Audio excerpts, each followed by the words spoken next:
He would repeatedly comment on my stretch marks and loose skin, asking why I couldn't just snap back.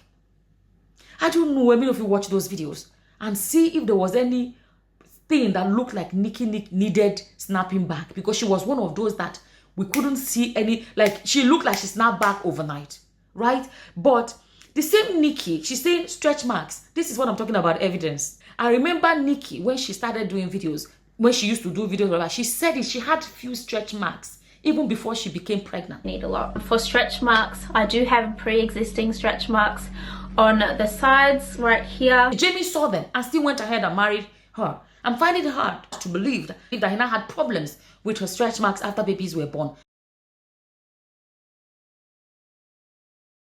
I came to the house to collect some clothes, right? And wanted, another thing I want to emphasize, people are saying she left the house and he took the house. People don't know the story. That is another thing. So people are like, are they even, if you don't follow this couple, you don't know. Don't say what you don't know. When they broke up, Nikki chose to leave the house and she wanted to move closer to her family. Makes sense. That makes sense. It's a nice idea. Everybody needs support, especially when marriage is broken, right? Okay, she left.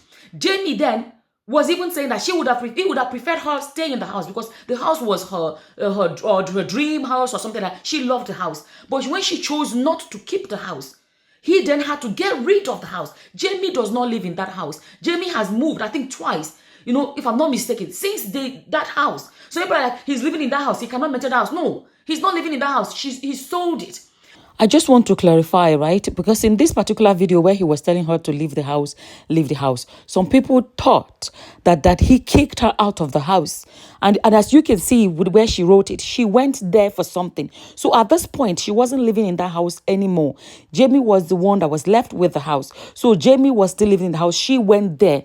I don't know whether to pick up the kids or she said to pick up clothes, you know, maybe she didn't take up, maybe there were some things she left behind when she moved out or whatever. So I really wanted to clarify it that he didn't kick her out of the home and at the end of the marriage. And then if I'm not mistaken, this is another thing about taking down videos. It's good to keep it so people can actually stick with facts. I remember there was a video. If any of you have watched that video, I tried to find it, I couldn't find it. Because I can't remember because it was just during conversation. He was saying something and it came up. If I'm not mistaken, he had to pay alimony to Nikki. That has not even been discussed. It would be interesting to know how much alimony did he pay? How much did it cost him? So that we can now know when people say, how come he has no money? When marriages break up, this is not, Australia is not a third world country. Men pay, typically alimony will be paid one way or the other. And it will not be more and more, it's a lot of money. Like I said already, I don't think some people actually watched and listened to what Jamie was saying. I don't think so. For example, like in this one, look at what he posted at the side. I'm just going to enlarge it here. He said, I love that car. So Nikki fought for it during the divorce. And I ended up having to give it to her. So from what he said, Nikki claimed something that this guy owned even before he met her.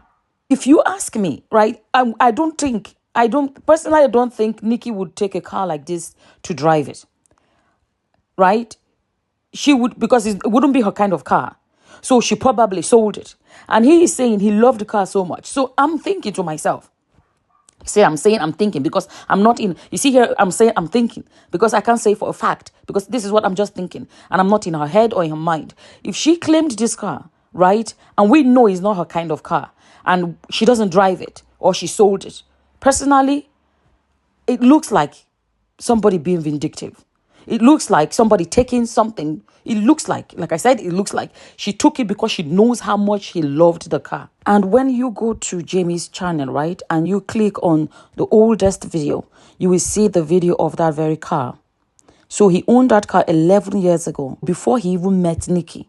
But from what he said in his, from what he said in his video, she took this in the divorce, something he owned before he even married her.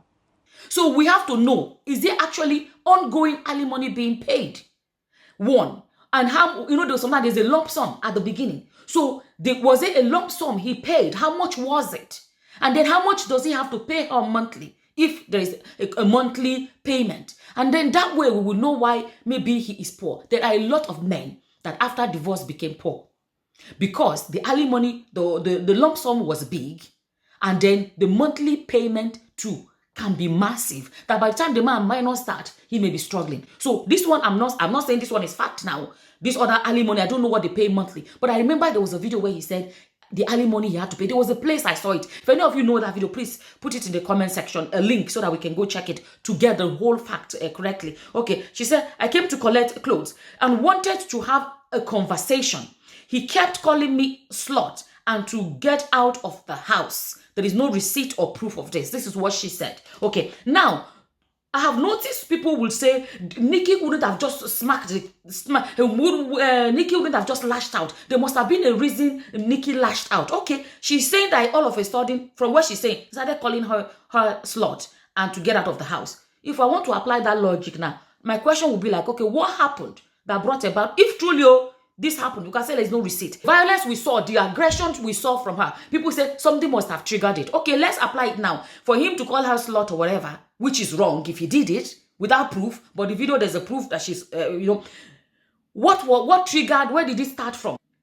And to get out of the house, I then requested that he drops the girls at the supermarket car park for changeover, and he says he would rather do it at a police station.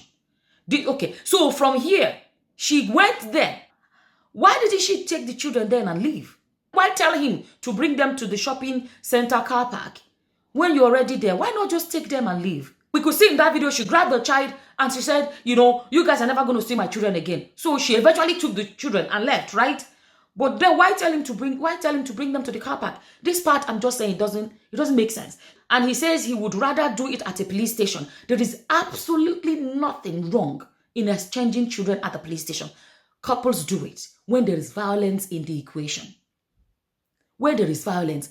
So let me just quickly show you guys these things, right? It's actually a thing where there are places that are designated for parents to do handovers. Look at this one. It says safe exchange zone. 30 minutes parking, reserved for child custody, e-commerce, and private property exchanges, stuff like that. 24 hours video recording. These are safety exchange zones, American Police Beat magazine, right? There's another one. At a police station, safe exchange zone. This area is reserved for child custody, private property, and e-commerce transactions. These things actually exist, and they exist for a reason. I would actually, if there is violence at all, I would suggest couples, whatever will make everybody be safe is the best thing, right? I don't see anything wrong. We have seen, especially American programs, there has been loads of cases where they went to do a handover and somebody's life ended in the process. There are a lot of videos on YouTube even, you can see. Safety is above everything else. Because when couples have gotten to the point where their hatred is so massive, safety is very important because people can do people can snap, that's the word. Watch YouTube videos they call snapped. You will see what people do when they have snapped. So if police station can bring safety is above every other thing. Because let me tell you, without life, there's nothing else. Preserve people's lives when violence or when couples have gotten this bad. Okay, I'm going to fly. That wasn't court ordered. It doesn't have to be court ordered. As a couple, ex-couple, people can decide that, okay, the same way Jamie said that what's it called now? The agreement, I'll show you guys now. There was one small receipt she showed. The agreement to no longer post them is not court ordered. An agreement was made that I agreed to. It wasn't an agreement that, was written up by higher up. But a couple can say, she can say, I don't want them anymore. You'd be like, okay, their mother doesn't want them, I won't do it. It was not court ordered. You don't need court order to do what's best for the children. Now, she said, at this point, I'm highly upset because why would you want to inflict that trauma on our daughters, having change over with their parents at a police station every week? He just wanted, okay, now, there was a place, the thing in that audio, she was like, oh, it will traumatize them, I don't know why a police station should be a traumatic place for children. If you guys understand it. You see, America, sometimes they say children have become afraid of the police because of black children have become afraid of the police because of all this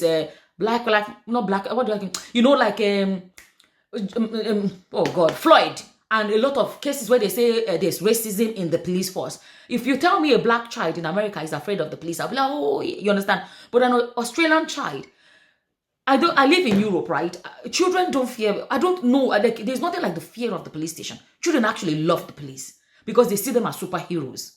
So to say that children are traumatized to be at the police station, I would like to understand why children will be traumatized to be at a police station. Not too long ago, in my community, they did this, I forgot what they call it, but on that day, ambulance came, police came, nurses, different kind of professions came, and children have to go from just to talk to policeman and talk to a firefighter, and you can see, and they get to wear a policeman's cap, and all those kind of things. I don't know, children are not, as far as I know, police are not people children fear. Children, I see them as superheroes. But this narrative of is traumatic, I don't understand it. And let me tell you, the worst thing that can happen when there's already violence, right? The same her, there was an audio where she said, I don't trust you 100%. That was why she didn't tell him where their child went to school.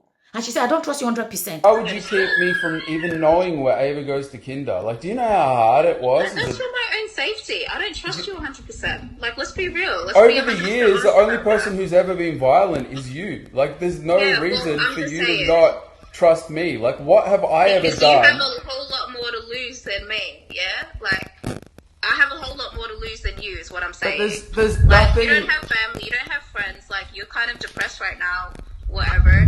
You don't have your kids, like, you can act out. So if she's afraid for her life, truly, you see how she has contradicted herself. That means that fear of Jamie was not why she didn't tell him where the child was going to school. If she was afraid of him, she too would be very keen to do a changeover at a police station. He just wanted to manipulate their minds and paint the picture that mom was so dangerous, that dad needed protection. You cannot lie to children about violence. You can't lie. You know why? I grew up in a home where there was violence. You can't tell me what happened in my home. I saw with my own 2 eyes. I saw it. So you cannot lie to your children and say your daddy or your mommy is violent. Children would see it for themselves. If they have never seen it, they won't believe it. Every child knows their father and their mother. I smacked the camera out of his hand because I was in a vulnerable moment and I didn't want to be recorded. Okay, initially it was she hit him, right? Some people have been saying, no, it's not. She didn't hit him. It was the phone she hit. It was the phone she hit. Okay, she now have said it is the phone she hit, right? Now she said she was in a vulnerable moment and she didn't want to be recorded. If you watch that video, right, what I think happened was you see what I'm saying now? I'm using the word think. What I think what happened was that he felt like if I bring the camera to let her know that, okay, I'm recording her actions, that's going to make her stop. That's what I think right now. And, but he came with the camera and notice in that video, she walked closer to it. You understand? She could have just walked away and said, oh, so this is what you wanted to do. You wanted to put me on camera. I'm not giving you permission to record me, and walk away. But for her, she was so high, when I say high, in her emotions, right? That she kept on walking towards him. And I told you guys in another video, I looked at the dynamics in that video. The guy stood, right? And if a woman is a woman that used to, and don't forget, she has never said that Jamie is violent. Notice that, right? Okay. If a man, those that have said that Jamie is the violent one, if a man is a violent man, it is uncommon for a woman that experiences abuse from a man to walk towards him. You typically walk away for your own safety. In that video, she looked like the dominant one. In that video, both the way she spoke to him and the way she spoke to his mother. Leave the house. The children don't deserve to see this. I think you need to take responsibility. Okay, yeah. All right. Leave the house. You guys will never see my kids again. Look at you guys. Leave the house. Look at you guys. That's Leave the hilarious. house. Look. Leave the house. Whatever. Leave the house, Nikki. Leave the house. She was the dominant one in that situation. And I told you guys again, when you see people fighting, especially when you see people fighting, typically what happens is that you face the aggressor because the aggressor is the one you are trying to stop. You don't typically face the non-aggressor because the non-aggressor is not the one that needs to be stopped. If you see his mother in that video, she faced Nikki, almost in a way of, okay, like to stop her in case of anything, right? You know what I'm trying to say? Now, in that video, you can see she was dominant in that whole thing. She was the dominant one, right? Not, like I said, look at the way she spoke to Jamie's mother. How many of you can speak to your mother-in-law like that? How many? Let's be honest. Look at the family member she brought with her. There was no part of that person's personality that showed that that person was worried for Nikki's safety. That person was just very placid. I think that's the word. She was very, you understand? You understand? There was no part that looked like she was trying to, even when Nikki went upstairs, the person didn't go upstairs. The person stayed with the Perkins. The person that came with Nikki stayed with the Perkins. And if you look at it, that person didn't look very uncomfortable with them. Let these things, let that evidence speak to you. That person stayed comfortably around them, didn't walk away or whatever. You can tell that if that person felt safe with them to have stayed there. He said this was a pattern when he constantly violated me by filming me without consent. He said, we have no proof of that. There's no receipt. So we can say she said, right? Okay. She said it started early at 18. Okay. Now, this is what I'm saying about what people have been commenting. People have been saying she was so young. She was 17. Thank God she has said by herself that she was 18. Right? Okay. You know, she was so young. There's only 5 years between them. Only 5 years. Me, my own, it was almost 20 years. Almost, but not up to 20. There's almost 20 years. It is not unusual, especially in an African context. Even generally. She has an ex before Jamie, so that means she was already dating before Jamie. That's one. Now she has clarified that she was 18. People were spreading the narrative of 17. Although the age of consent in Australia is 17. Right? Okay. But she has said 18 now. Okay. When people say grooming, let me tell you guys, when it comes to maturity, a girl is, in most cases, more matured than her age mate. At 18, Nikki would have been more matured than an 18-year-old boy. And that is why women, when they are ready to settle down, they typically go for older guys. Because older guys would have been a bit established. 23-year-old man is still a very young, very, very young man. So how do you call that grooming? People can be honest enough to tell us the ages, the age gap between them and their partners. Jamie's mother is about 5 years older than Jamie's father. People fall in love and the age will not matter. So we always say age is only a number, but not in this one. Okay, now she has clarified she was 18. No, but I think that she decided to put in that age thing to say, you know, she was such a young girl. She was such a young girl. And, you know, to put that thing about, you know, he was the older one and she was a young girl, innocent young girl. That is what I think. She has gone with all the comments that she has been saying. Then when I gave birth, he posted my very personal birth vlogs without giving me any time to emotionally recover. Very personal. I watched. This is why I don't like when they take down videos. A lot of us were viewers. Was it every Tuesday or so? I can't remember. I think it was every Tuesday and Thursday, something like that. These people were only they were not posting daily. Oh. Let's not forget. There are some people that post daily. This couple were only twice a week. If I'm mistaken, correct me. I think it was Thursdays and Saturdays or something like that. I can't remember. So it was not even like a lot of... Go and look at the ones that post every day. Delivery vlog. I watched their videos and I'm going to be honest. There was nothing much showed. They were, you see, that's why it's good for these videos to be left so that people can actually watch it back and try to make it make sense with what is being said now. There was nothing. They were the most, and I was like, wow. We were used to people that come and do delivery video and they will show everything. Show where the woman put her legs up. Show this and show that. Nikki's, their own delivery video, there was barely anything shown.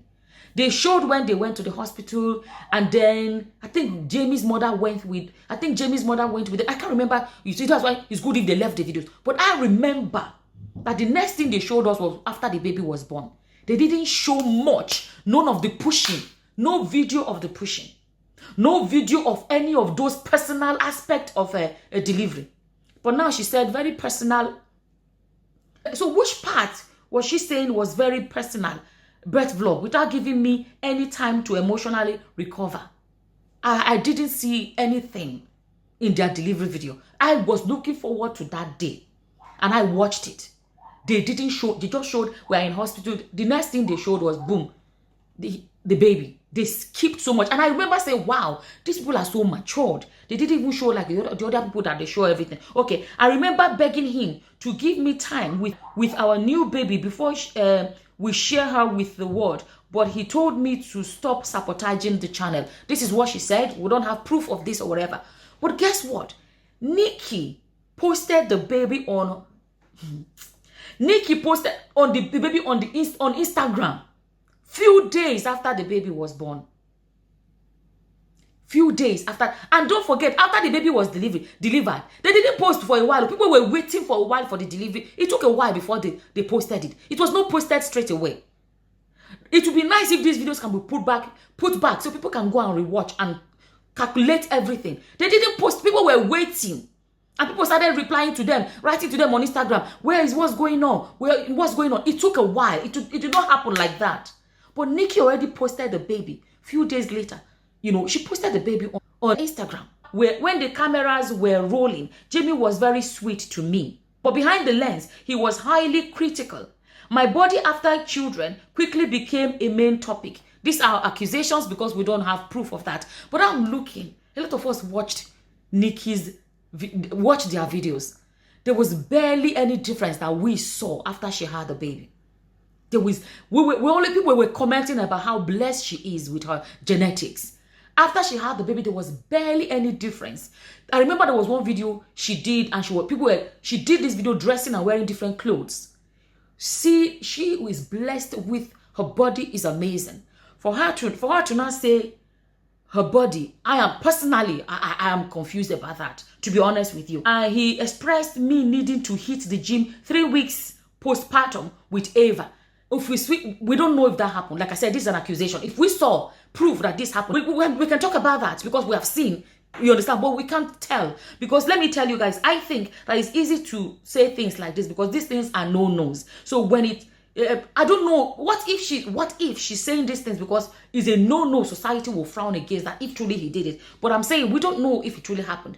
It's accusation, right? She said to hit the gym because nobody will recommend hitting the gym 3 weeks postpartum. No, even a doctor would never allow you do that. Even maybe 6 months or whatever would be the. But anyways, okay. He would repeatedly comment on my stretch marks and loose skin, asking why I couldn't just snap back. I don't know. I mean, if you watch those videos and see if there was any thing that looked like Nikki needed snapping back, because she was one of those that we couldn't see any, like she looked like she snapped back overnight, right? But the same Nikki, she's saying stretch marks. This is what I'm talking about, evidence. I remember Nikki, when she started doing videos, when she used to do videos, she said she had few stretch marks even before she became pregnant. She had few stretch marks around her when they used to do weekly, how's it called now? My fourth trimester, sorry, what am I saying? My first trimester, my second trimester. She used to do all those videos and she used to say, oh, I have the stretch marks. I've always had it. You know, I've always had it growing up. I need a lot. For stretch marks, I do have pre-existing stretch marks on the sides right here. I need a lot. For stretch marks, I do have pre-existing stretch marks on the sides right here. But I've been using bio oil. I don't know about bio oil because some people say it works for them, some people say that it doesn't. I've just been using it anyway, just as a precaution. I haven't been using it to try and get rid of my stretch marks.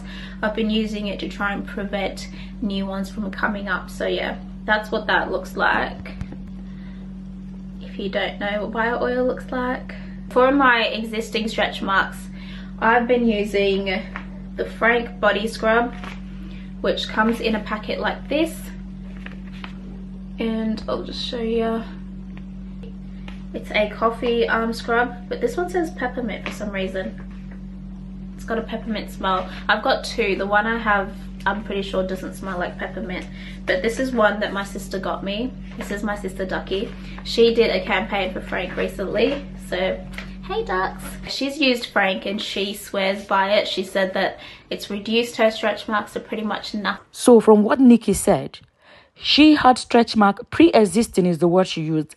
She had stretch marks even before she got married, even before she was pregnant, right? Not only that, her sister, Ducky, who is a model, never married, has no kids, also had stretch marks. If Jamie had no problems with her stretch marks before he married her, right? He met her. She said she had some stretch marks around her hips. I think about few stretch marks, even before she started having children, right? If she had stretch marks before she started having children, and it was not a problem, Jamie saw them and still went ahead and married her. I'm finding it hard to believe that he now had problems with her stretch marks after babies were born. I said you can see them whenever you want. All I ask is that he stopped exploiting them. You see that word, exploiting? If we call posting them on YouTube exploitation, posting them on social media exploitation, it means both of them exploited them. It was not exploitation until they broke up. Abi, this is her YouTube channel, right? Her first ever video on YouTube was about Ava's pregnancy. 9 weeks pregnancy update and bump. 10 weeks pregnancy update and bump. Weekly, before this baby was born, this baby was already being used for content. Let's go to Nikki's Instagram. We're talking about exploitation. Are we really talking about exploitation? Look, Ava, the baby. What are we talking about?